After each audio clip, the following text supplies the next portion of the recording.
안녕하세요. 저는 한국인의 탄생 그리고 유신 사무라이 박정희를 쓴 작가 홍대선입니다. 반갑습니다. 주한미군이 주둔하는 실질적인 이유는 무엇인가요? 서류상으로만 따지면 한미 상호 방위 조약 때문이죠. 이 한미 상호 방위 조약은 이 반공포로부터 시작을 해야 됩니다. 반공포로가 뭐냐면 우리나라가 이제 낙동강 전선만 남겨두고 6.25 때 북한에 거의 점령을 당해서 거의 멸망 직전까지 몰린 적이 있지 않습니까?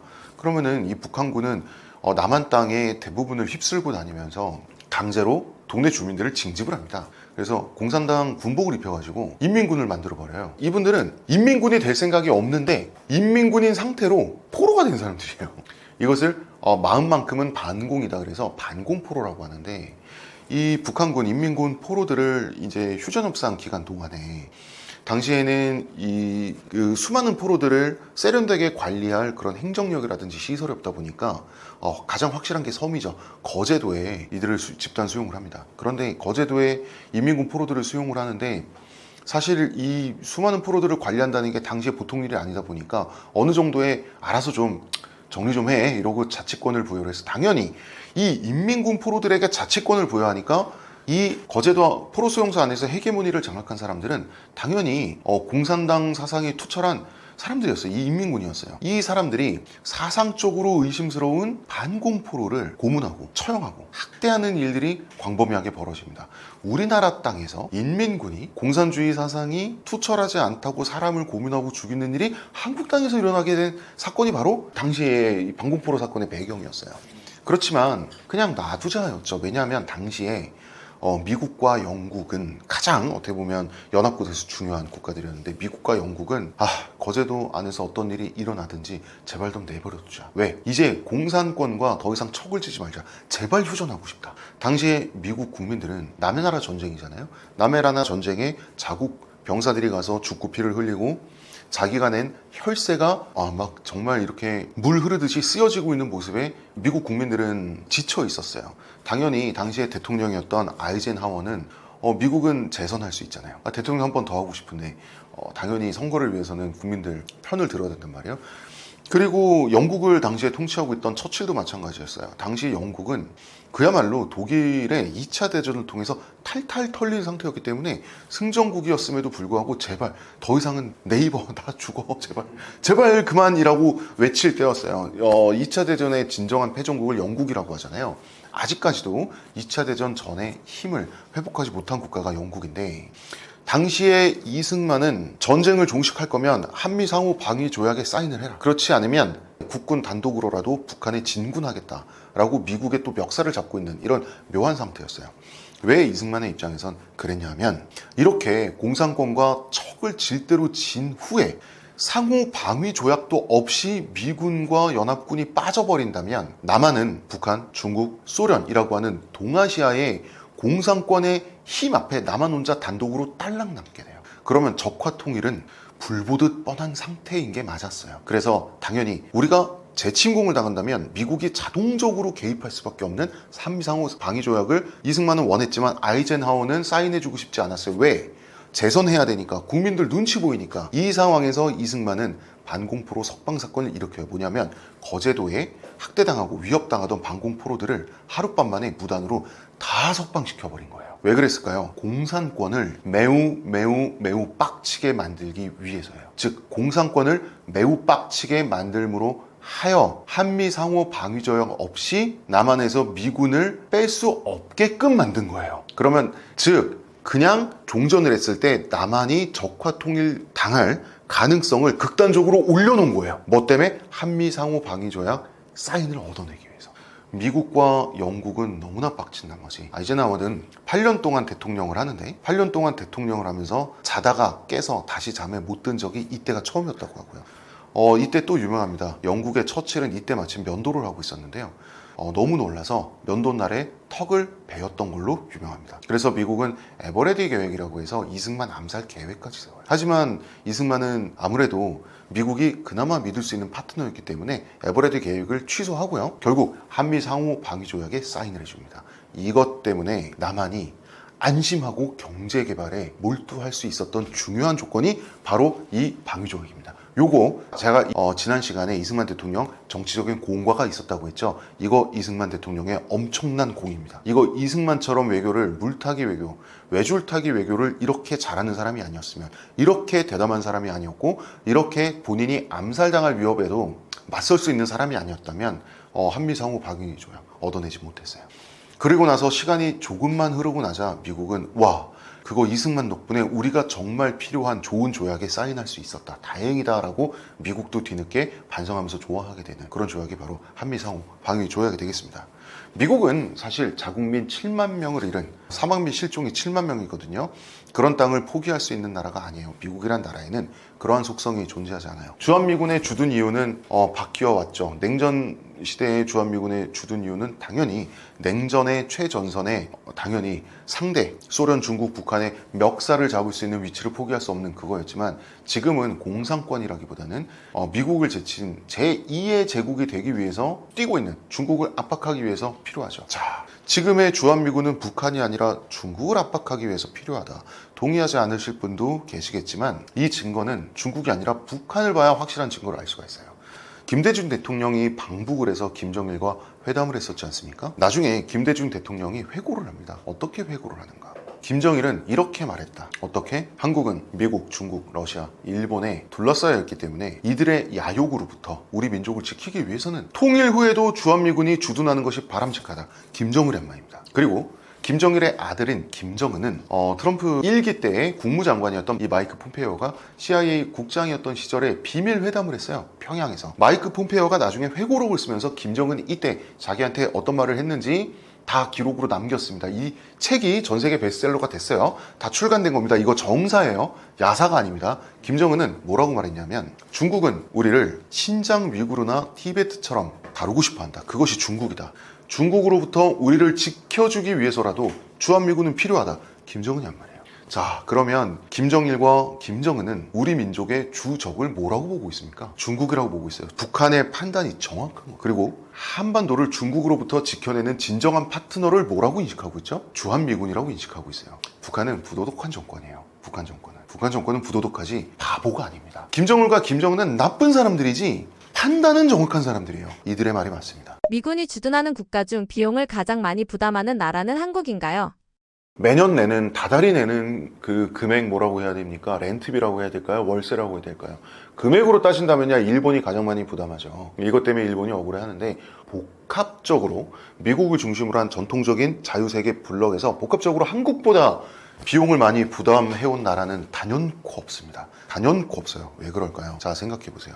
우리 전통적인 자유세계 블록을 생각해보세요. 서쪽에 유럽엔 뭐가 있습니까? 자, 미국과 대서양을 통해서 대서양 체인으로 연결된 유럽엔 뭐가 있습니까? 나토가 있죠. 나토 국가들이 몇십 개국이 한 30개국 됩니다. 나토 가입국들이. 소련이라고 하는 하나의 체제, 소련이라고 하는 하나의 체제가 서쪽으로 진격해오는 걸 막기 위해서 미국을 배경으로 그 영국, 프랑스, 독일 같은 그 잘 사는 나라들이 20, 30개국이 똘똘 뭉쳐서 함께 공동구매, 공동 부담하듯이 막은 게 나토 시스템이에요. 그죠? 그런데 우리는 소련이라는 단일 체제도 아니고요. 중국, 중공이죠 옛날엔. 북한, 소련이라고 하는 이 막강아림을 대륙에서 우리 혼자 탱크처럼 몸빵했죠. 그렇기 때문에 이 제가 말씀드린 국가들 중에서 우리나라만 인구의 절반이 수십 년 동안, 3년 동안 징병제를 했던 거예요.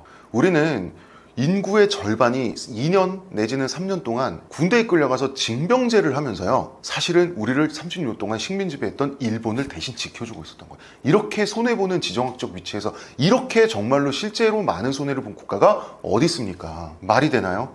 단지 우리가 지정학적으로 너무나 불리하기 때문에 우리가 수십 년 동안 이 독박을 다 쓴 거예요. 동쪽 끝에서, 자유세계 블록의 동쪽 끝에서 대한민국이 혼자서 몸빵을 하면서 다 삼켜낸 그거를 유럽의 그 잘 사는 유럽의 수십 개 국가가 각자 끼리끼리 분담하면서 그렇게 수십 년 동안 징징거려 왔던 겁니다. 그렇게 징징거리면서 미국을 자극해서 트럼프가 우리나라로부터도 방위비 분담금을 더 삥 뜯어내게 만들었잖아요.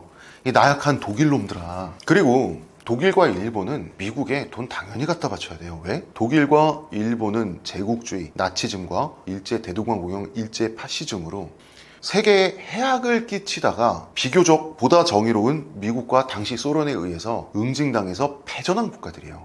이 나라들은 미국에 항복했습니다. 그래서 전후에 독일과 일본이 누렸던 경제 성장과 이 국가들이 선진국이 돼서 이 나라 국민들이 누렸던 민주주의와 경제 발전의 꿀물은 승전국인 미국에 의해서 허락받은 거예요. 허락받은 번영입니다. 그런데 우리는 바로 이 제국주의의 피해자였으면서도요, 처음부터 미군의 동맹이었어요. 우리가 비록 독립운동하면서 미국 OSS 부대에 우리 독립운동가들이 훈련도 받고, 물론 굉장히 하찮은 동맹이죠. 하지만 적국이었던 것과 항복한 적인 것과 함께 승리한 동맹이라는 건 아무리 하찮은 동맹이어도 그것은 완전히 다른 겁니다. 자, 그리고 6.25 전쟁 때 함께 싸웠죠.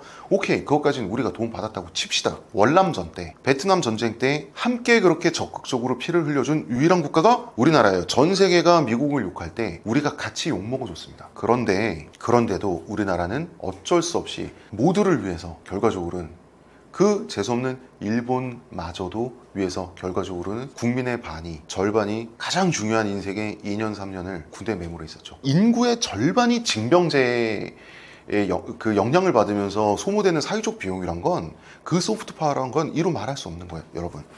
우리나라가 산업화 30년, 민주화 30년이라 그래서 정말 세계 최후진국에서 선진국에 진입하는데 보통 60년이 걸렸다라고 말을 하잖아요. 인구의 절반이 군대에 갈 필요가 없었잖아요. 저는 50년 이하였을 거라고 확신합니다. 그리고 제 확신이 당연한 거예요. 우리는 그 어느 국가보다도 많은 희생을 치렀습니다. 몇십 배, 몇 배의 희생을 치렀죠. 그래서 우리나라는 참 억울합니다. 이것을 우리가 외교에 있어서 이러한 역사적인 요소들을 레버리지로 앞으로 잘 활용했으면 좋겠어요. 비용을 많이 지불하는 만큼 한반도 유사시 주한미군은 바로 싸울 준비가 돼 있나요? 당연히 싸울 준비 없이 와 있는 군대는 없죠. 오히려 미군은 한국군이 싸울 준비가 돼 있지 않은 거 아니냐고 쓴소리를 하는 중이에요.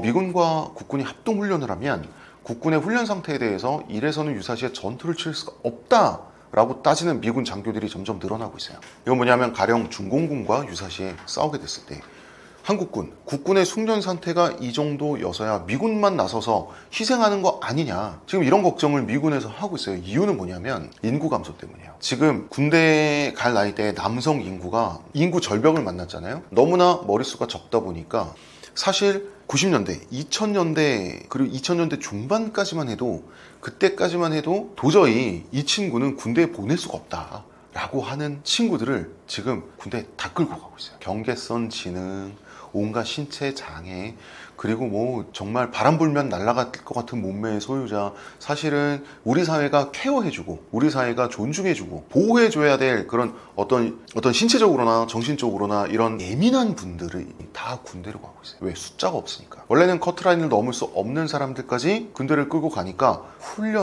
원래는 훈련이란 건 드라이브를 걸어서 몰아붙여서 자기 한계를 시험하게 만들어서 강군을 만드는 게 원래 훈련이잖아요. 지금은 도저히 정상적인 군대 훈련을 소화할 수 없는 장병들이 끼어 있다 보니까 사건 사고 없이 전역을 시키는 게 지휘관과 부사관의 목표가 돼버렸어요. 사건 사고를 줄이기 위해서 훈련 강도를 낮추고 있어요. 훈련에 나가는 목표가 훈련에서 전원 무사고로 돌아오는 것이 됐어요. 훈련의 목표가 무사고로 돌아오는 게 훈련의 목표예요. 그럼 훈련이 왜 나가요? 주객이 전도된 거예요. 훈련의 존재 이유가 사라진 거예요. 본질적으로는 조금 힘든 소풍이 돼버린 거예요. 그러다 보니까 국군의 일선 전투 병력의 숙련도가 최근 몇 년 동안 너무나 떨어졌어요.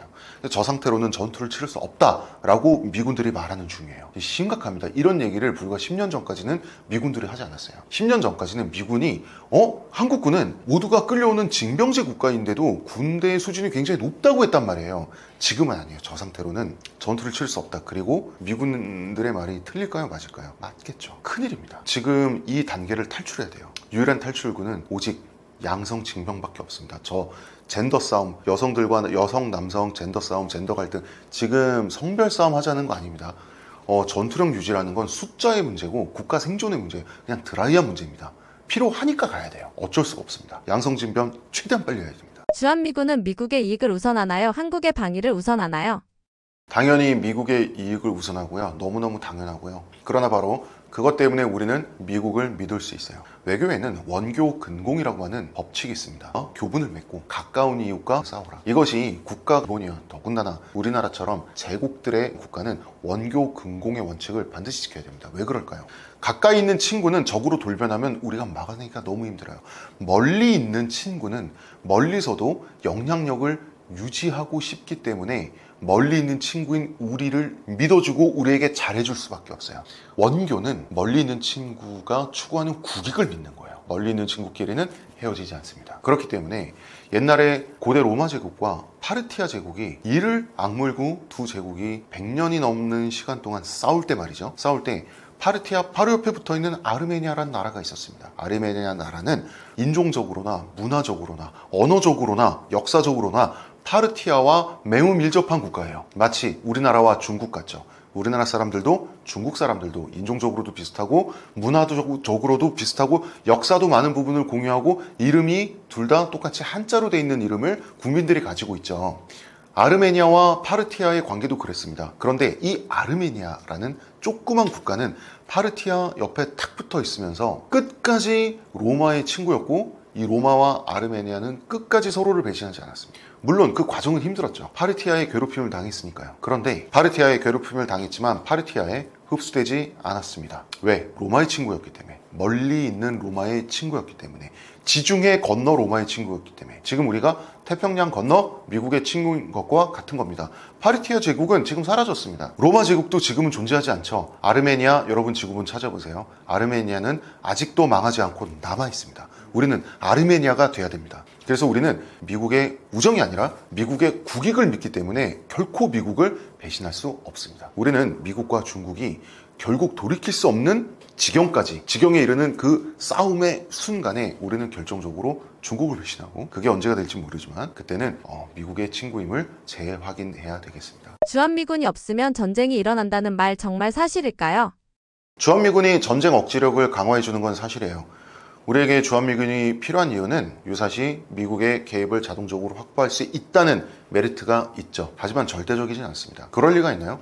미국 빼고도 한국은 단독으로 세계 군사력 5위예요. 글로벌 파이어 파워 기준이긴 하지만 그 기준이 틀렸다면 6위일 수도 있고 7위일 수도 있고 8위일 수도 있겠죠. 어쨌든 10위 안에 든단 말이에요. 우리 이미 군사적으로 열강이에요. 그런데 그럼에도 불구하고 우리에게 결핍된 부분이 있습니다. 우리가 세계 최고의 자주포 탱크를 만들고 그리고 어디 가서 뒤처지지 않을 전투기도 만들지만 우리에게 없는 게 하나가 있잖아요. 그게 뭐겠어요? 핵무기가 없습니다. 미국이 보기에 한국은 핵 확산의 시발점이 되는 포인트 국가입니다.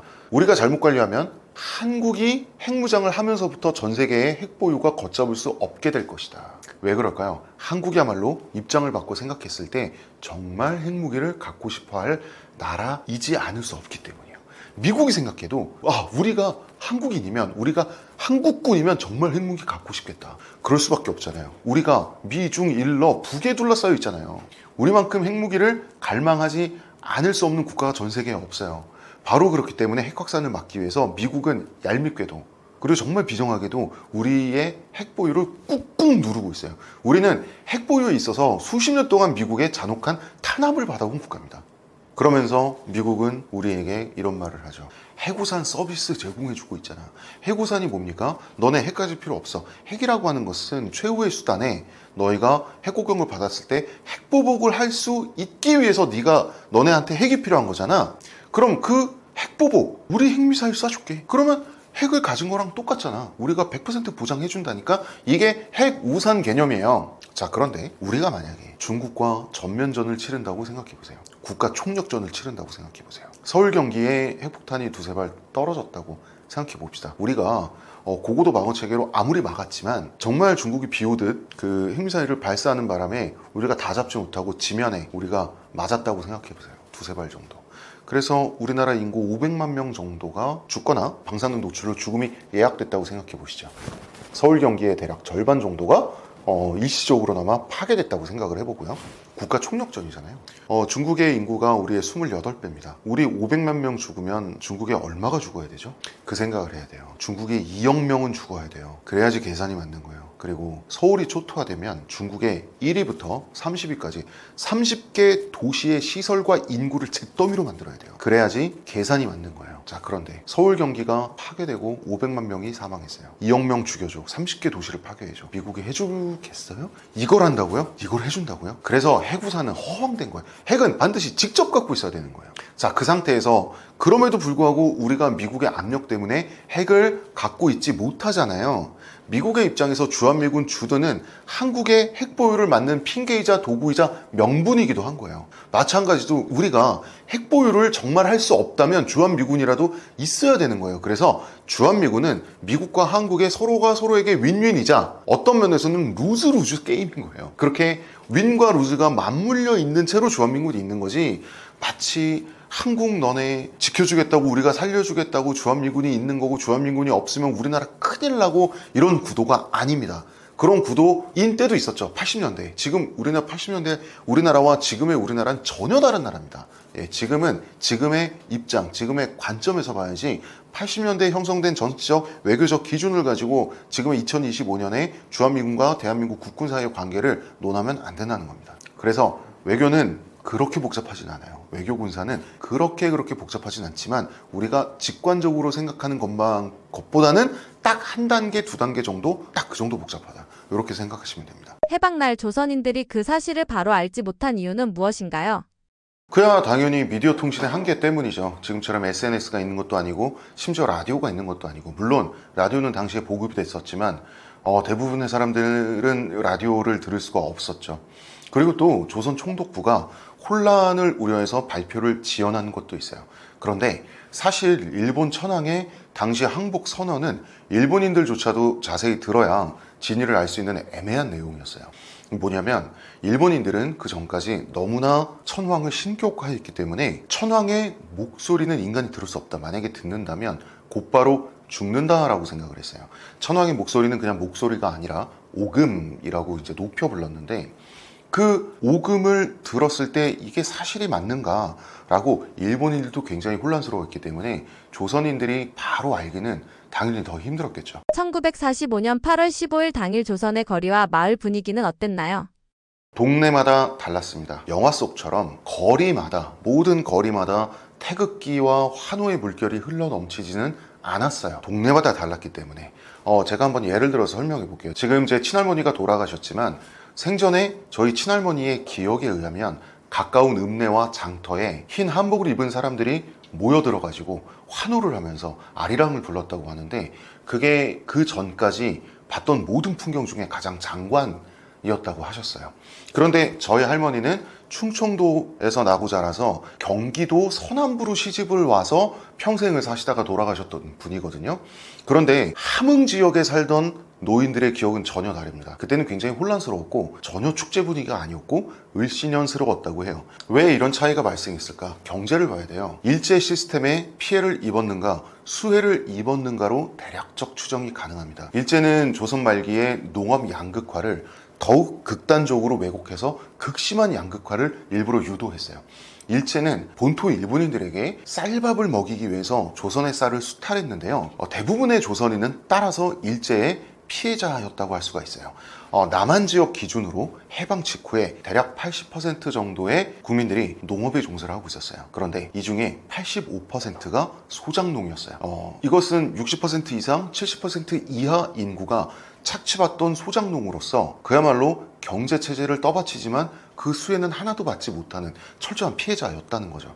그런데 반면에 함흥 지역은 조선시대 내내 정치적으로 차별받던 곳이에요. 그렇기 때문에 여기 살았던 사람들은 조선왕조에 대한 충성심이 원래부터도 없었어요. 그런데 일제강점기가 시작이 되니까 무역항이 생기고 공장이 생기면서 지역 주민들의 삶이 개선됐단 말이에요. 이토록 일제강점기가 어떤 의미였는지에 따라서 영향을 받을 수밖에 없었던 거죠. 다만 대부분의 인구는 일제체제의 피해자였고 조선왕조를 일제보다 더 사랑할 충분한 이유가 있었기 때문에 태극기와 아리랑의 물결이 이렇게 일렁이는 그러한 감격적인 풍경은 전국적으로 절대적이지는 않아도 전반적인 현상이었던 것은 분명한 사실이에요. 해방 직전 조선에는 일본인이 얼마나 있었고 주로 어떤 일을 했나요? 뭐 민관, 군, 경에 다 있었죠. 사업체 대표, 관료, 그 다음에 군대 지휘관, 역시 경찰의 지휘관. 식민지 조선 사회의 상류층을 당연히 구성했습니다. 문제는 조선뿐 아니라 만주에 진출한 일본인들을 본토 일본인들이 별로 좋아하지 않았어요. 일본은 굉장히 배타적인 세계예요. 관념이 그렇습니다. 제국주의 일본 본토를 당시 일본인들은 내지, 아내 땅이라고 불렀어요. 이 내지 일본인들은 외국의 식민지에 진출한 일본인들을 별로 좋아하지 않았는데요. 왜냐하면 일제의 군비 확장, 그리고 전쟁, 주로 태평양 전쟁이죠. 이런 것들은 일본인들에게 막대한 희생을 강요했어요. 제가 딱 설명을 드릴게요. 제 책에 쓴 표현 그대로 가져와 보면 우리 양봉업자들이 꿀벌에 꿀을 빼지 않습니까? 그 꿀을 우리가 먹죠. 대신 벌들한테 설탕물을 줘요. 그 일본인들이 꿀벌이라면 일제가 일본인들에게 제공한 것이 조선에서 수탈한 쌀, 그게 바로 그들의 설탕물이었던 거예요. 이렇게 비교하면 바로 이해가 되실 거예요. 이렇게 일본인들은 막대한 희생을 감수하는데 식민지에 진출한 일본인들은 사실은 본토에서는 어렵게 살던 사람들이 대부분이거든요. 삶의 기반이 있고 충분히 먹고 살만하면 뭐하러 외국에 나갑니까? 다 먹고 살기 힘들어서 뭐라도 한번 돼보고자, 뭐라도 해보고자 조선에도 오고 만주에도 갔던 거거든요. 이들이 제국주의 체제 안에서 소위 그 사회 상류층을 구성하면서 꿀을 빠니까 내지 일본인들은 이 사람들을 좋아하지 않았어요. 그런데 이 식민지에 진출해서 잘 사는 일본인들은 굉장히 행복하게 살았는데 굉장히 무지한 어리석은 행복이었어요. 이 사람들은 얼마나 무지했냐면 조선과 만주에서 자기들끼리 몰려 살면서 현지인들이 자신들을 얼마나 증오하는지조차 몰랐어요. 조선에 살던 일본인 대부분은 한국어를 전혀 할 줄 몰랐어요. 조선에 살던 일본인들 자녀들, 그 다음에 만주의 일본인 자녀들이 학창 시절에 한번 수학여행 가지 않습니까? 어디로 갔겠어요? 숭고한 천황폐하가 계시는 일본 내지에 수학여행을 갔단 말이에요. 수학여행을 갔더니 충격적인 장면을 그들은 봤던 거죠. 자, 일본 본토에서는 다 일본인들이잖아요. 그러니까 길거리에서 막노동하는 사람들, 이거 일본이니까 합법적으로 쓸게요. 노가다 하는 사람들. 그 다음에 인력거 끄는 인력거꾼들, 이것도 일본인들이에요. 그래서 수학여행 온 학생들이 충격을 받습니다. 존엄한 일본인이 저렇게 천한 일을 하다니 믿을 수 없다라고 충격을 받아요. 이 정도로 전혀 다른 세상에서 엉뚱한 세계에 살고 있던 사람들이 바로 조선과 만주에 살았던 일본인들이에요. 해방 후 일본인들은 어떻게 조선을 떠났고 잔류자들은 어떤 상황이었나요? 일본은 태평양에서는 미국에 졌죠. 대륙에서는 소련군에 패배한 상황이었어요. 당시 2차 대전 때까지는 미국과 소련이 또 연합군이었고요. 미군은 조선의 남쪽에서 상륙을 하고 소련군은 북쪽에서 밀고 내려오는 상황에서 일본인들은 비교적 신사적이라고 판단한 미군의 포로가 되기 위해서 필사적으로 남쪽으로 내려왔어요. 소련군의 손에 떨어진 일본인 대부분은 시베리아를 비롯한 소련 땅으로 끌려가서 강제 노동을 해야 됐는데요. 특히 북한 지역에 살던 일본인들이 아주 비극적인 일을 당합니다. 이게 비극적 희극이고요. 우리 입장에선 좀 웃픈 이야기를 제가 말씀드릴게요. 어떤 일이 있었냐면 어쨌든 우리가 전쟁에서 졌고 일본인들 입장에서 항복을 할 거지만 어쨌든 그들의 인식 속에서 아직 소련군은 적군이잖아요.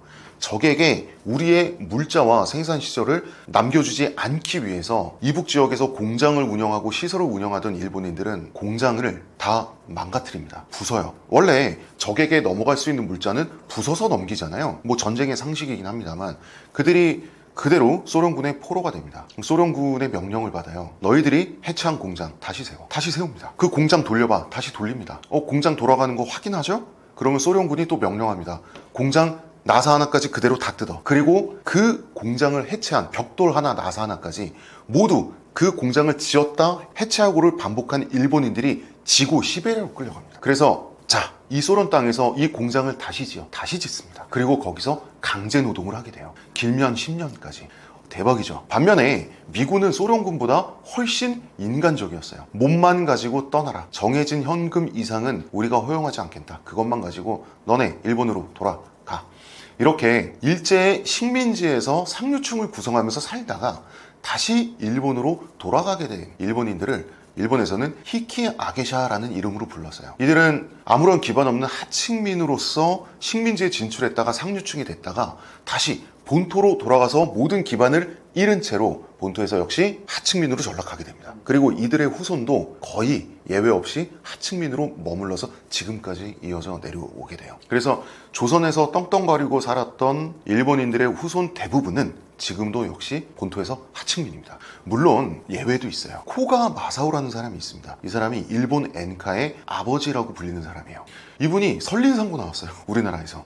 히키 아게샤죠. 그런데 이분은 음악적 재능이 있기 때문에 성공했어요. 여러분, 엔카가 트로트의 원조일까요? 트로트가 엔카의 원조일까요? 무의미합니다. 코가 마사오가 성장기 내내 이 사람에게 가장 큰 영향을 미친 음악 장르가 우리나라 경기 민요예요. 당연히 우리나라 트로트 장르에도 가장 영향을 많이 끼친 게 경기 민요입니다. 그렇기 때문에 엔카와 트로트는 처음부터 원래부터 비슷할 수밖에 없어요. 그래서 엔카가 먼저일까 트로트가 먼저일까? 웃긴 건 뭐냐면 우리나라 사람들은, 우리나라 음악평론가들은 아무래도 엔카를 원조라고 쳐야 되지 않겠느냐라고 생각하고, 일본의 저명한 음악평론가들은 트로트가 엔카의 원조라고 봐야 된다라고 말하는 편이에요. 거꾸로 돼 있습니다. 그것은 코가 마사오가 설린상고 출신이고 경기 민요를 들으면서 자랐기 때문이에요. 이렇게 성공한 히키 아게샤도 있죠. 하지만 극소수고 대부분은 하층민으로 전락을 했고요. 조선에 살던 일본 여성들의 경우는 부모나 남편을 잃고 나서는 본토로 돌아갈 방법이 없어요. 그래서 이분들은 한국에 남아서 그제서야 한국어를 배우는 경우도 있었습니다. 한국 남편을 만나서 평생 사는 경우도 있었고요. 혹은 한국인 남편에게 거꾸로 쪽발이라고 버림받는 경우도 있었어요. 이렇게 한국에 남아서 살게 된 일본인 여성, 이들의 공동체는 아직도 부산 지역에 소수 남아있어요. 지금 이분들은 이제 조금 있으면 다 돌아가실 거예요. 평균 연령이 100살입니다. 일본의 작곡가 코가 마사오가 경기 민요를 듣고 자란 걸 일본에서는 인정하고 있나요? 인정하고 있어요. 그걸 인정하기 때문에 트로트가 엔카의 원조라고 봐야 되는 거 아니냐라고 보는 거예요. 왜냐하면 엔카의 특징이라고 할 수 있는 서양에서 들어온 네 박자 폭스트롯 박자 있잖아요. 그 일본이 만든 게 아니잖아요. 그거 어차피 서양에서 온 거잖아요. 비록 트로트가 그 네 박자 폭스트롯을 엔카를 통해서 받아들였다고 할지라도 엔카가 만든 게 아니잖아요. 그건 서양에서 만든 거지. 통로일 뿐이잖아요. 그러면 그 서양에서 온 폭스트롯 말고 그 엔카와 트로트가 공유하는 그 감수성, 이 어디서 왔냐? 그 경기 민요거든요. 그래서 일본 평론가들도 어쩔 수 없이 인정을 하는 편이고, 사실은 옛날에 90년대까지는 일본 쪽에서도 잘 인정을 안 했어요. 그때는 일본 음악이 한국 음악보다 훨씬 세계적으로나 수준으로나 우위에 있었거든요. 근데 지금은 케이팝의 판판이 깨지고 있잖아요. 그러니까 지고 나니까, 밀리고 나니까 또 인정을 하는 그런 부분도 있어요. 참 이게 치사해요. 나라가 잘 나가면, 그 나라 문화가 잘 나가면 그 문화의 뿌리가 되는 그 과거의 근원까지도 더군다나 인정받아요. 일본인들이 남긴 재산과 건물은 해방 후 어떻게 처리되었나요? 이걸 적산이라고 했죠. 그래서 적산가옥, 적산공장. 적산이라고 하는 것은 적의 산물, 적의 재산이라는 뜻이에요. 적은 당연히 일본이죠. 적산은 산업 기반이 없던 해방 직후 한국에서 적산을 먼저 차지하는 사람이 먼저 부자가 될 정도로 중요한 자산이었어요. 대표적인 적산은 뭐 여러 가지 있죠. 동네마다 있었던 정미소, 기계를 통해서 쌀을 탈곡하고 정미하는 거죠. 사람이 손을 타는 게 아니라. 그 다음에 조선 총독부 건물도 있고요.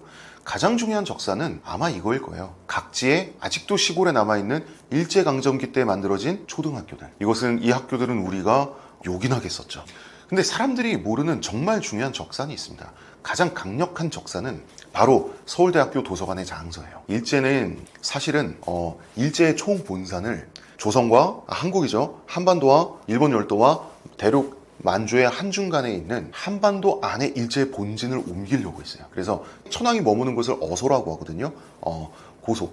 천황의 어소와 수도, 제국의 최고 대학교를 한반도로 다 옮기려고 했어요. 그래서 지금의 한국외국어대학교 글로벌 캠퍼스 자리, 그 자리가 정확하게 천황이 머무를 궁전터로 일제가 점 찍었던 곳입니다. 그리고 서울대학교의 전신이 되는 경성대학교를 도쿄대학교를 대체하는 제국 최고의 대학교로 만들려고 했어요. 이곳에 엄청난 장서를 사실은 옮겨뒀습니다.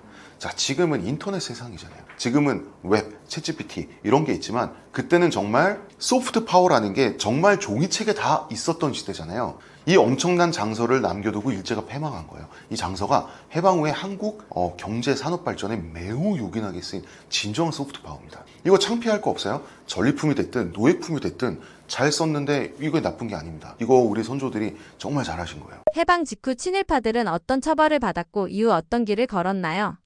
우리가 다 알고 있는 반민특위는 반민족행위특별조사위원회라는 이것이 이제 출범하게 됩니다.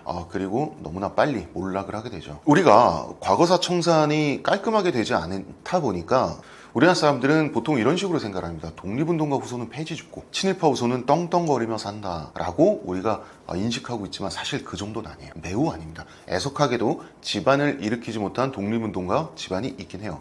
응징되지 않고 잘 사는 친일파 후손 집안이 재수없게도 퍽 있는 것도 사실이에요. 그러나 이것은 잘 정리가 되지 못한 것이지 정의와 불의가 거꾸로 뒤집어진 건 아니에요. 대체로 정의롭긴 했어요. 근데 문제는 뭐냐면 대체로 정의로웠지 완벽하게 정의롭지 못했다는 거. 그 다음에 반민특위의 경우 이승만 대통령이 본인이 그냥 흐지부지 그냥 딱 탄압을 해서 없애버렸죠. 왜 그랬을까요? 자, 반민족행위특별조사위원회라고 하는 것은 이게 재판을 한단 말이에요. 재판을 하고 판결을 해요. 이 사람은 반민족 행위자다. 아니다. 이 사람은 사면받을 정도의 정상찬작이 된다. 그러면은 지금 우리나라로 치면 얼마 전에 있었던 일이죠. 대통령 탄핵이냐 복권이냐를 결정하는 헌재의 역할을 이때 반민특위가 하는 거죠. 그러면 그 반민특위가 계속 열리고 있는 진행되고 있는 순간에 국가의 최고 권력 집단은 뭐예요? 반민특위예요. 이승만 대통령 본인이 아니에요. 그래서 이승만 대통령은 본인이 확고한 독재자가 되기 위해서 반민특위를 탄압해서 그냥 흐트러뜨려 버린 거예요. 왜냐하면 우리가 지금 갓 해방된 민족 국가가 됐는데 친일 반민족 행위자들을 재판해서 판단하고 이 사람들을 응징하는 기관이 계속해서 진행되고 있으면 그 국가의 도덕적 정치적 권위를 누가 다 가집니까? 그 대통령이 아니라 초대 대통령이 아니라 반민특위가 갖게 되잖아요. 그거를 이승만은 절대 두고 볼 수가 없었던 거죠. 그래서 이승만 대통령 이거 욕 먹어야 됩니다. 저는 이승만 대통령에게 분명한 공과가 있다고 생각하고 그분의 공을 인정해요. 그리고 저는 진보 진영의 일원으로서 우리나라 진보 진영이 너무나 철저하게 심하게 그분을 악마화한 나머지 우리나라 정치판이 안 좋게 된 면도 분명히 있다고 생각을 해요. 그러나 반민특위 인정할 수 없습니다. 이건 잘못한 거 맞아요. 이승만이 잘못한 거 맞습니다. 그렇지만 다시 말하면 정의와 불의가 거꾸로 뒤집어질 정도였던 건 아니어서 초대 국방부 장관은 이범석인데 이분 청산리 대첩에 참전한 민족주의자고요. 무장 독립운동가였습니다.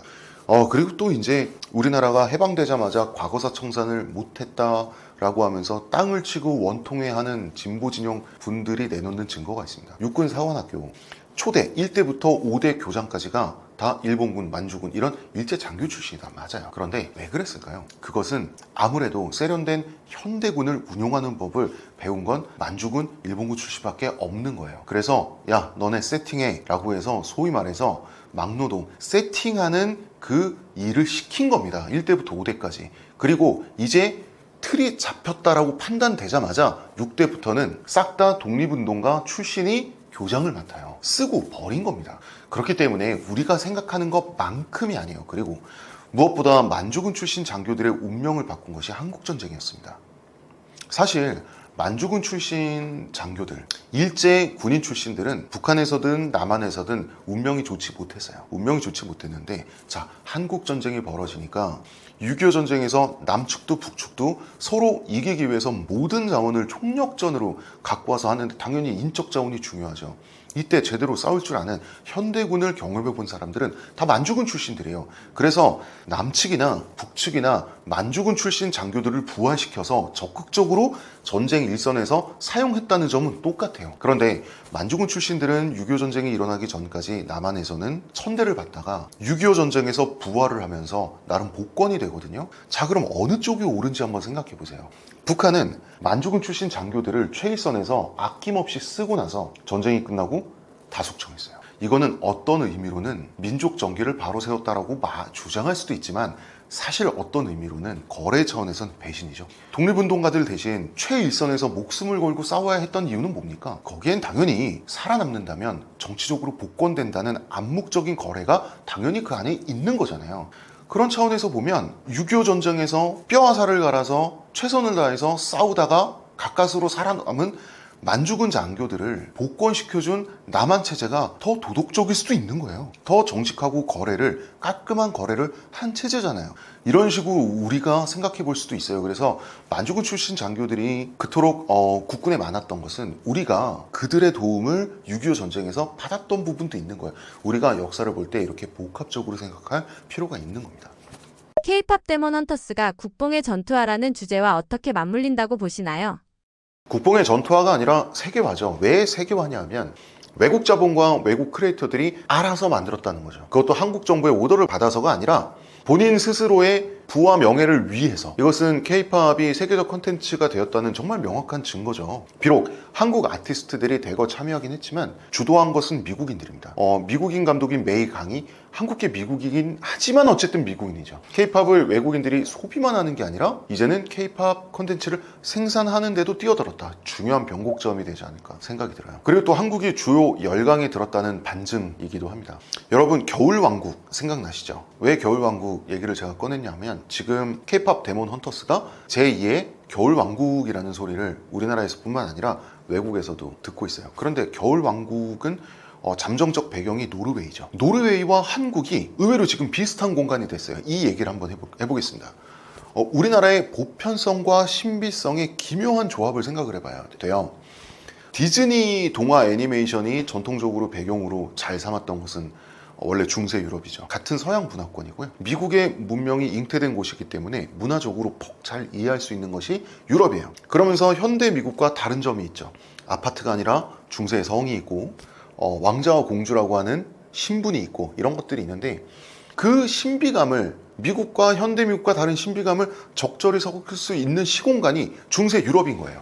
우리는 거꾸로 비슷한 이 신비감과 익숙함이 적절히 뒤섞인 시공간이 지금 한국이 되고 있어요. 한국은 지하철이 다니고 다들 스마트폰을 사용하고 같은 현대 문명을 공유한다는 점에서 미국을 비롯한 서구 소비자들이 이해할 수 있는 시공간이에요. 동시에 무당이 있고 호랑이가 있고 까치가 있고 유교적 예의 범절이 등장한다는 점에서 이해할 수 있으면서도 없는 적당한 신비감을 가진 시공간, 이런 것들이 바로 겨울왕국의 노르웨이처럼 잘 한마디로 들어맞았다는 거예요. 왜 하필 K-팝 아이돌을 사냥꾼으로 설정했을까요? 악을 물리친다는 설정은 히어로물에서 워낙 흔하고요. 선악의 개념을 배우는 성장기 아이들에게 매우 직관적이면서도 유용한 콘텐츠예요. 우리는 성장기 때 어느 시점에서 선악의 기계적인 이분법을 우리는 훈육받아야 돼요. 그 훈육받은 결과를 신나는 콘텐츠로 다시 복습시켜주는 것이 우리가 어렸을 때 봐온 그 수많은 지구를 지키고 악당과 싸우는 주인공들이거든요. 번개맨처럼 지구가 아니라 골목을 지켜도 뭔가를 지켜야 된다는 거죠. 그거를 K-팝 데몬 헌터스도 답습을 하고 있는 거죠. 작품 속 악마는 단순한 괴물인가요? 아니면 다른 의미가 숨어 있다고 보십니까? 의미 없고요. 단순한 괴물입니다. 그런데 사실 굉장히 서양적 괴물이에요. 선의 세계와 어둠의 세계가 따로 있고 이것은 물과 기름처럼 분류되어 있고 서로가 서로를 제압하려고 하는 대립항이며 어둠의 세계의 주민이 있고 그 주민들을 통치하는 보스에 해당하는 악당이 있다? 이건 서양적인 이블 혹은 사탄이라고 하죠. 정작 우리나라의 무속과 정신세계는 선악의 필드를 이렇게 선명하게 나누지 않아요. 무당은 한을 풀어주지 선을 대변해 악과 싸우는 존재가 아니에요. 오히려 구판에 악령을 초대해서 악령이 된 이유를 듣고 이 영혼이 악령이 된 악귀가 된 원인을 제거해주고 구천을 떠돌던 이 원혼을 저승에 평화롭게 보내는 게 무당의 일이죠. 소멸시키는 게 아니라 전혀 다르죠. 자, 진우가 남자 주인공이 자신의 죄와 죄책감에 의해서 영혼이 귀마에 소유되고 이거 영어로 포세션이라고 하는 겁니다. 그래서 사로잡힌 채 악령에 사역하는 사형마가 된다는 개념은 매우 서양적이죠. 한국 무속적이지가 전혀 않죠. 철저하게 서양적입니다. 그래서 사실 K-팝 데몬 헌터스의 성공을 보면 신선하고 개성적인 한국이라는 소재를 사용한 서구적 이야기 구조를 갖고 있어요. 바로 이 점이 세계적인 성공의 원인이에요. 그렇다고 우리가 부족하거나 나쁘게 보일 것도 아니에요. 왜냐하면 한 국가의 문화가 세계적인 유행을 타는 과정에서 당연히 본질보다는 이 피상적인 소재가 먼저 소개되고 먼저 소비되는 건 너무나 자연스러운 순서예요. 그 다음에 본질까지 이해하려고 외국인들이 하는 거거든요. 그래서 이건 순서기 때문에 이거 우리가 막 너무 가슴이 설렐 필요도 없고 너무 우리가 자학적으로 이거 그래봐야 서양 이야기잖아 라고 일부러 우리를 깎아내릴 필요도 없어요. 순서다라고 생각하시면 돼요.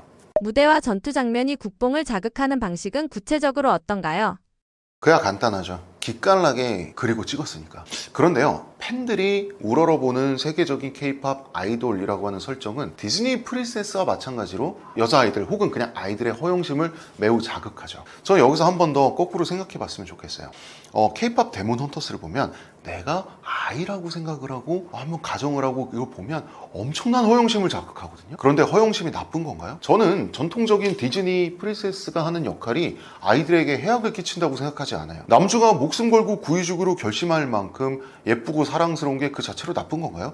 허영심이 나쁘다는 건 배고픔이 나쁘다는 것과 비슷한 이상한 말이에요. 사람이 성공하고 싶고 사랑받고 싶고 좋은 걸 가지고 싶어서 노력하게 하는 그 원초적 본능은 있어야 당연한 거고요. 당연히 타고나는 겁니다. 없으면 오히려 문제죠. 자기의 허영심을 절제하고 성찰하는 건요, 어른이 되어서 하면 그만이에요. 여러분, 성장과 발전에는 순서가 있다고 저는 믿는 편이에요. 허영심을 절제하고 성찰하는 건 어른이 되어서 해야 될 일이라면 그 허영심이 비록 자극되더라도 자기 안에 허영심을 발견하고 관찰하는 건 아이 때 해야 돼요. 그래서 디즈니 프린세스는 허영심을 자극하는 거예요. 이건 교육적인 거예요, 여러분.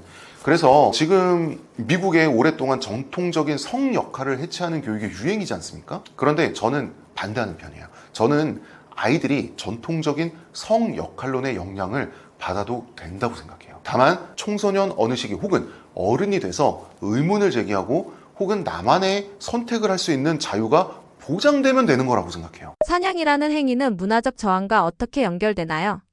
문화적 저항과는 연결되지 않습니다. 오히려 체제 수능적이죠. 악을 사냥하는데 선과 악을 정하는 건 아이들이 아니라 어른들이고 사회 체제잖아요. 교육은 필수적이죠. 그런데 교육은 내가 학교 가기 싫어도 가야 되고, 어른들한테 혼나가면서 이러면 돼, 저러면 안 돼, 내가 놀고 싶어도 못 놀고, 친구를 때리면 못 써, 이렇게 선악의 개념을 억지로 배워야 되고, 교육은 억압적인 거예요. 교육은 그 자체로 억압이에요. 그럼 억압이기 때문에 나쁜 건가요? 교육과 훈육은 그 자체로 억압적이고 억압이고 체제 수능을 배우는 과정인데 그렇다고 나쁜 게 아니에요. 좋은 억압이 있고 나쁜 억압이 있는 거예요. 인간은 저항만으로 성장하지 못해요. 억압을 통해 배우고 그 배움을 통해 어른이 되어서 저항할 수 있는 힘을 가지게 되는 거예요. 아이들 역시 어른처럼 매우 적극적으로, 오히려 어른보다 더 적극적으로 체제에 순응하는 속성을 갖고 있어요. 악당과 싸우는 영웅을 모방하고요, 좋아하려고 해요. 저항과 해체는 무조건 나쁜 게 아니죠. 필요하면 해야죠. 하지만 저항, 해체할 수 있어요. 필요한 저항과 해체는 해야 돼요. 하지만 그 전에서 먼저 쌓아야 부술 수 있어요. 기성세대의 역할은 쌓아주는 거예요. 나중에 아이들이 업그레이드 할 수도 있고 부술 수도 있도록 먼저 쌓아주는 게 기성세대의 역할입니다. 지금 PC에 기반한 교육은 쌓아주는 과정을 생략하고 애들을 부숴주면서 애들을 키우고 있어요. 저는 이러다 큰일 난다고 봅니다. 그래서 선의 편이 되어 악과 싸운다는 것은 사실은 굉장히 장쾌한 어떤 싸움, 도전, 액션으로 보여지지만 그 안에는 오히려 매우 건전한 체제 수능이 들어가 있다. 네, 이렇게 저는 해석을 하겠습니다. 글로벌 시장에서도 통할 수 있는 이유는 뭘까요? 이거 만약에 K-POP 데몬 헌터스 한국에서 제작하고 한국인들이 만들었으면 속된 말로 절었을 거예요. 우리가 우리 힘으로 K-POP 스타인 한국인이 세상을 구해 라는 얘기를 우리가 한다, 그 완전 국뽕에 취해서 한다, 이상한 작품이 나왔을 거고요. 이걸 우리가 한다고 했을 때 세계인들, 외국인들이 보기에 우리가 민망하지 않게 좀 적당히 수위 조절해야지 라고 어느 쪽 국뽕에 젖어서 했든 그 반대 포지션에 했든 우리가 했으면 절었을 거예요. 근데 이걸 외국인이 해버리니까 오히려 깔끔하게 떨어진 부분이 있어요. 그리고 K-POP 데몬 헌터스는 너무나 깔끔하게 만들어진 전통적인 디즈니 뮤지컬 애니메이션. 디즈니가 수십 년 세월 동안 수립한 공식을 그대로 뼈대로 삼아가지고 오직 배경 소재, 새로운 음악 장르와 같은 신선한 살을 입힌 것이 성공했어요. 뼈대는 디즈니가 수립한 디즈니 공식 그대로예요. 그리고 그 위에 입힌 살은 한국적인 새로운 소재라는 거죠. K-POP 포함해서. 저도 K-POP 데몬 헌터스가 재밌어서 2번이나 봤는데 정말 노래의 가지수, 러닝타임, 노래가 나오는 순서, 예를 들면 이런 겁니다. 나는 뭐하는 사람, Who am I song 다음에 What I want song이 나오게 돼 있거든요. 나는 무엇을 욕망해. 이거 디즈니가 수립한 공식이에요. K-POP 데몬 헌터스 그대로 합니다. How It's Done 다음에 골든이 나오잖아요. 그리고 언제나 그 디즈니 음악에서는 주제가가 되는 노래가 한 번 더 반복됩니다. 후반부에 가서 그 리프레자라고 하는데 그 골든이 한 번 더 반복되잖아요. 이런 식이거든요. 이거 그대로 했어요. 런닝 타임마저 모범적인 디즈니 애니메이션 그대로 했습니다. 그런데 입힌 살이 다른 거예요. 제가 지금까지 뮤지컬 장르를 그렇게 싫어하지 않으면서도 보기 좀 불편했던 게 뭔가 생각을 해보니까 뮤지컬 장르는 직접 뮤지컬 영화나 애니메이션을 봐도 그렇고 직접 뮤지컬 무대에 가서 오프라인으로 봐도 그렇고 뭔가 유쾌하지 않은 뭔가 반복되는 느낌이 들었거든요. 그건 뭐냐면 뮤지컬 음악이 수십 년 동안 바뀌질 않는 거예요. 그런데 같은 것을 K-팝으로 하니까 K-팝이 가장 컨템퍼러리한 동시대적인 음악이잖아요, 지금 세계에서. 그러니까 너무 재밌는 거예요. 이러한 본질을 지킬 건 지키고 새로운 변화를 줄 건 주고 이 뼈와 살의 적절한 조합, 이게 또 세계적인 성공의 이유인 것 같아요. 또 하나, 우리는 이게 K-팝이라고 하는 미국에서 마이너 장르고 우리는 이 영화를 제작한 미국인들의 입장에서는 마이너한 인종이잖아요. 그러니까 이 인종과 성별을 어떻게 배치해야 되지? 정치적으로 올바르게, 이런 압력이 없죠. 디즈니는 최근에 10년 가까이 이 PC에 매몰된 캐릭터 배치로 꾸준히 망하고 있잖아요. 오히려 그 전까지 디즈니가 잘했거든요. 잘생긴 남자 주인공, 여자 주인공, 프린세스로 묶어서 잘했거든요. 이걸 우리가 그대로 한 거예요. 우린 다 동아시아인 한국인이니까 루미와 진우가 대놓고 예뻐도 되는 거예요. PC에 매몰될 필요가 없는 세계관에서 대놓고 훌륭한 외모의 남자 주인공과 여자 주인공이 나와서 꽁냥거리다가 갈등하다가 남자 주인공이 프린세스인 여자 주인공을 구하면서 희생하면서 이 영화가 이제 절정을 이루게 되지 않습니까? 아, 디즈니 그대로죠. 디즈니에서 가져올 걸 다 가져오고 디즈니가 본인들이 만들어 놓고 지금 못하는 거 있잖아요. 그걸 다 했어요. K-팝 데몬 헌터스가. 플러스 가장 동시대적인 K-팝이라고 하는 음악 장르, 이런 것들이 만나서 세계적인 성공을 이뤘다고 봐야 되겠죠. 해방 이후에도 남아있던 식민지 상징물들은 어떤 것들이 있었나요? 그 상징물 대표적인 게 조선 총독부 건물이죠. 그리고 이제 사실은 조선 총독부 건물에서 바로 창을 통해서 내려다볼 수 있는 조선 신궁이 있었습니다. 일본 본토의 이세 신궁 바로 아래, 혹은 동급이라고 할 정도로 권위 있는 신궁을 일제는 조선에 세웠어요. 이 신궁보다 서열이 높은 신궁은 일본 본토에도 원칙적으로 없었어요. 그런데 해방 직후 일본인들이 자진 철거했거든요. 그 신궁에서 모시는 제신들이 모욕받지 않도록 재빨리 손을 쓴 거라고밖에 생각할 수가 없죠. 그럼 그 제신들은 뭐였냐? 하나는 메이지 천황, 하나는 일본의 주신인 아마테라스입니다. 주신이란 건 뭐냐면 그 나라의 신화 체제에서 가장 높은 신격을 가진 신을 주신이라고 하는데, 다시 말해서 아마테라스는 그리스 신화로 치면 제우스의 위치를 갖고 있는 신이 아마테라스입니다. 그런데 자, 일본인들도 패망 후에 허겁지겁 철거한 바로 이 아마테라스를 모신 조선 신궁. 그런데 바로 몇 개월 전까지 우리나라에 막대한 영향력을 끼친 건진법사라고 하는 인물의 비밀 법당에서 아마테라스가 튀어나왔죠. 우리를 36년 동안 지배하고 착취한 제국의 토속 종교의 주신을 우리나라 대통령에게 막대한 영향을 끼쳐온 인물이 모시고 있었다는 것은, 이거는 정말 상상을 초월하는 우리 민족의 능멸이자 너무나 모욕적인 일입니다. 제가 장담하는데요, 지금 여러분들 다 살기 바쁘고 지금 너무 정치적 뉴스가 많아가지고 우리가 인식하지 못하지만, 제가 장담컨대, 자, 우리 명성황후가 일제 낭인들에게 시해당한 을미사변, 지금 우리가 충격적인 치욕으로 받아들이죠. 우리 다 중고등학생 때 교과서에서 그 사건을 처음 접했을 때 너무 충격받지 않았나요?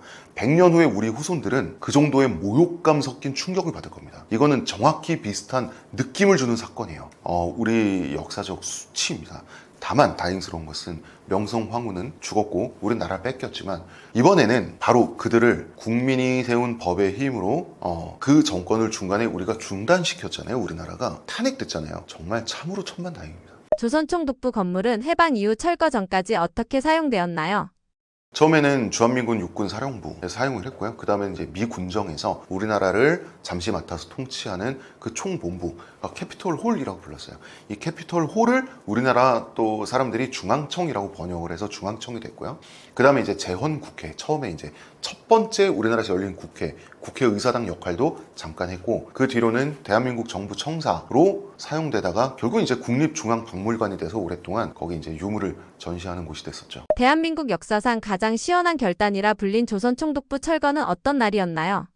광복 50주년 8월 15일 날부터 철거를 시작했죠. 조선 총독부 건물의 첨탑이죠. 사람으로 치면 이제 모자, 소위 말해서 병으로 치면 뚜껑. 그 뚜껑을 8월 15일 날 열면서 그 모습이 전국에 생중계가 됐었죠. 국민들한테야 당연히 통쾌한 볼거리였고요. 그런데 사실 그때 당시의 대통령이 김영삼이었고, 김영삼 대통령의 결단이었는데, 이분의 장점이자 단점이라고 할 수 있는 게 화끈함이에요. 당시에 문화재 보존 논란이 일었어요. 왜 그러냐면 사실 이거는 일제가 조선인들의 기를 죽이고 일제의 위대함을 과시하기 위해서 너무나 정성스럽게 잘 지은 건물이 조선 총독부 건물이긴 했거든요. 물론 그렇다고 일국의 정국인 경복궁으로 들어가는 광화문을 깔아 뭉개고 지었다는 점에서 매우 폭력적이고 비열한 건축물인 건 사실이에요. 따라서 자리에서 치우는 것은 맞아요. 하지만 부수는 게 맞는지는 저는 잘 모르겠어요. 당시에 사실 사람들에게 의외로 많은 지지를 받았던 논의가 이거를 다 뜯어서 적당한 곳에 다 해체를 한 다음에 적당한 다른 곳에 재조립해서 그것을 우리가 갖고 있으면 안 되냐, 자리에서만 치우고 그런 논의가 있었는데, 사실 지금 와서 생각해 보면 저는 그쪽을 지지합니다. 그리고 또 일본은 우리가 다 알아서 뜯어갈 테니 제발 우리가 뜯어갈 기회만 달라 그랬어요. 우리가 그거를 허락할 이유가 없죠. 그걸 왜 줍니까? 그거는 일본의 입장에서는 한때 우리가 저 나라 바로 가장 가까운 이웃인 대한민국을 우리가 통치했었다는 자랑스러운 상징으로 아이들 교육용으로 쓸 거 아니에요. 그럼 우리가 왜 줘야 돼요? 예, 그렇지만 우리가 우리 땅에 갖고 있을 만한 가치가 없을 정도의 건물은 아니었어요. 그 자리에서만 치우면 되잖아요. 근데 뭐 이미 끝났고요. 우리의 화끈한 우리 김영삼 대통령께서 이 장쾌한 이 뚜껑 따는 장면, 그리고 나중에 폭파 장면, 이거를 꼭 국민들에게 실시간으로 보여주고 싶으셨대요. 그래서 지금은 첨탑만 남아서 일부러 땅바닥에 방치된 채로 사람들에게, 한국인들에게 내려다 보일 수 있는 그런 구도로 굴러다니고 있습니다. 올해가 광복 80주년인데요. 해방 후 50년 만에 철거된 조선 총독부를 지금 다시 돌아본다면 그 의미가 어떻게 다가올까요? 다시는 외국인들에 의해서 외국의 건축물이 우리 땅에 다름 아닌 피지배와 굴욕으로 그런 상징으로 지어지는 그런 일이 없어야 되겠죠. 당연히 그럴 일이 없는 거 아니야라고 우리 모두는 생각할 거예요. 그때와 지금은 다르니까. 그런데 여러분, 1900년에 조선인들도 나라가 사라질 거라고 생각하는 사람은 아무도 없었어요. 500년을 간 왕조가 내가 살아있을 때 무너질 거라고 누가 생각을 해요? 자, 여러분, 삼국지 시대에 황건적을 토벌하면서 떠오른 우리가 알고 있는 군벌들 있죠. 원소, 조조, 유비, 이런 사람들. 이 사람들도 본인들이 군벌이면서도 그때 당시에 한 나라가 무너질 거라고 생각한 사람들은 없었어요. 지금은 러일 전쟁의 두 국가, 러시아와 일본이 아닌 중국이 한반도를 위협하고 있는 시대죠. 북한 정권이 만약에 붕괴한다면, 사변이 일어난다면 중국은 물밀듯이 내려올 것이 분명한 상황이고요. 사실 장기적으로는 한반도 전체에 대한 야욕을 품고 있는 게 이제는 공공연한 비밀도 아니죠.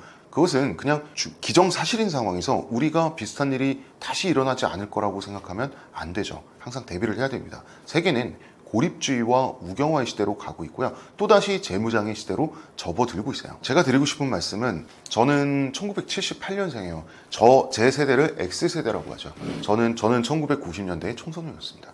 우리는 X세대라고 처음 불리기 시작할 때 그때는 세상이 다 이런 말을 했어요. 지금은 개성시대다. 이제는 톡톡 튀는 개성이 중요하다. 그 다음에 우리는 체제저항적이고 어른들만 안 듣고 나만의 생각을 가지고 나만의 기괴한 옷차림을 하는 그것이 멋진 거라고 배우면서 우리는 청소년 시기를 보냈어요. 한때는 개성이 매우 중요했습니다. 그때는 그게 맞아요. 그런데 사실 그 전에 우리는 집단주의, 민족주의가 굉장히 중요한 시대 뒤에 개성시대가 왔었죠. 지금은 다시 민족주의가 중요한 시대가 된 것일 수도 있어요. 우리의 자유를 억압하고 우리의 상상력을 스스로 억압하자는 이야기가 아니라, 적어도 유사시에 우리가 한국인이, 우리 동료 시민들끼리가 우리가 함께 죽고 함께 살 수밖에 없는 운명 공동체가 언제든지 될 수 있다는 사실을 인식하는 선만큼은, 그런 선에서만큼은 우리는 다시 한번 민족주의가 중요한 시대일 수도 있다고 생각을 합니다. 시대 정신은 필요에 따라서 바뀌는 법이거든요. 광복 80주년이 된 지금 해방 직후 청산하지 못한 과제들이 여전히 남아있다고 보시나요?